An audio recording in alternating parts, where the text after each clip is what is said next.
Stepney's visit to the Fat Controller's Railway was coming to an end. "We shall miss you," said the Fat Controller. Then he turned his attention to all the other engines.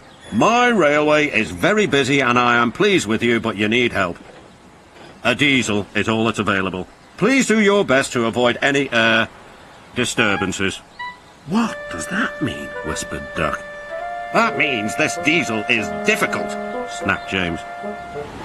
And he was. The diesel surveyed the shed. "Not bad, I've seen worse. At least you're all clean," he sneered. The engines glared. "It's not your fault, but your controller should scrap you and get engines like me. A fill of oil, a touch on the starter, and I'm off. No bother, no waiting. They have to fuss around you for hours before you're ready." The engines were furious. Next morning they held an indignation meeting round the turntable. "Disgraceful," mumbled Gordon. "Disgusting," said James. "Despicable," spluttered Henry. "To say such things to us," cried Donald and Douglas. "It's to teach him a lesson we'd be wanting. Now how do we do it?" The chance came sooner than expected. The diesel was purring comfortably. An inspector watched the fitter making final adjustments. The wind tugged at the inspector's hat. The diesel was ready. "Look at me, Duck and Stepney. Now I'll show you something." He rolled proudly towards his coaches. Then it happened.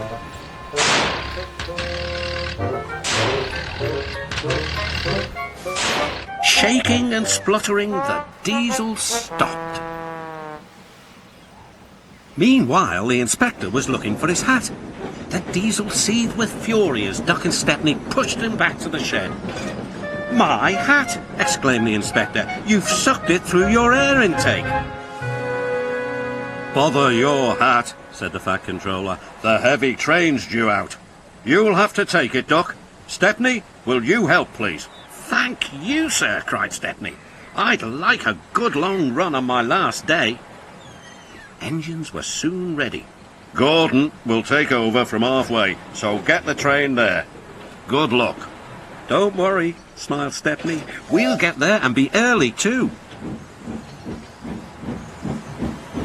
The cavalcade moved carefully over the rails and out to the open line. "Now for a sprint," puffed Stepney.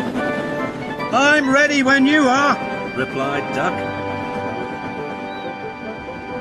Soon they were whizzing through Edward Station. And next, they charged at Gordon's Hill beyond. They felt the drag of the heavy coaches here. It was hard work.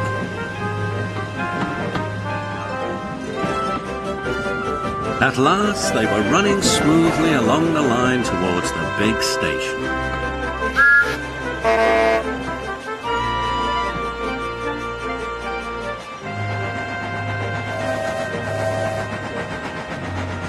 "Hello," said Gordon. "You're early. That's one in the headlamp for old Diesel." "James says he's sick as boiler sludge and sulking in the shed." "Serves him right for saying we're out of date." And Gordon chortled away. Next day, everyone came to say goodbye to Stepney. "Come back and see us soon," whistled the engines. "And you are always welcome on my Bluebell Railway too," replied Stepney. Then he puffed away. And what about Diesel?